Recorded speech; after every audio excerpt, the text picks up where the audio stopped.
Alors Vincent, ces marches, Je les ai comptées, 216 marches. ah, ça en fait pas mal. Bon, là on est au 4e kilomètre. L'avantage, c'est qu'ici on va pouvoir se reposer 2 secondes, boire un petit coup d'eau, il y aura de la musique, de l'ambiance, enfin, vous verrez une belle surprise et surtout une vue magnifique, Patrick. Où est-ce qu'on est précisément? Tout à fait. Eh bien, on est sur le belvédère des dunes, hein, et comme on peut le constater, on a une large vue sur la ville. C'est une des plus belles vues d'ailleurs de Poitiers.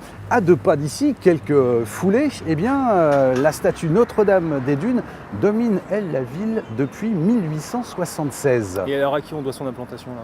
Eh bien, c'est le cardinal Pie, évêque de Poitiers, donc, qui décide l'implantation de cette statue. Cette Vierge, avec son enfant et son bras tendu, a été implantée dans un contexte politique particulièrement tendu, comme le bras.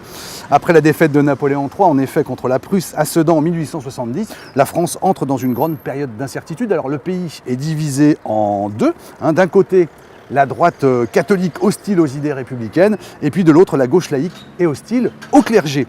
Avec la statue, l'évêque souhaite expier finalement les conditions qui ont mené à la défaite française de 1870.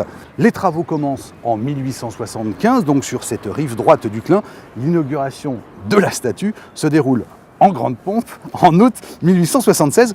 Une retraite au flambeau est suivie d'un feu d'artifice. Alors, le monument en cuivre doré fait tout de même 6,30 m de hauteur et pèse quand même 1 tonne, Vincent. Alors un mot quand même sur ce bras tendu. C'est en fait un geste de bénédiction, mais il est volontairement orienté en direction de l'hôtel de ville. Une manière pour le cardinal Pie de défier le conseil municipal de plus en plus républicain et hostile au clergé. Le cardinal est en effet un farouche opposant des principes de la Révolution française et des idées libérales de la Troisième République. La statue reste ainsi comme un témoignage de cette période quelque peu mouvementée, Vincent. Qui dit mouvementé, dit mouvement. Allez, j'y retourne, j'ai fait ma pause. À bientôt, Patrick. À plus tard.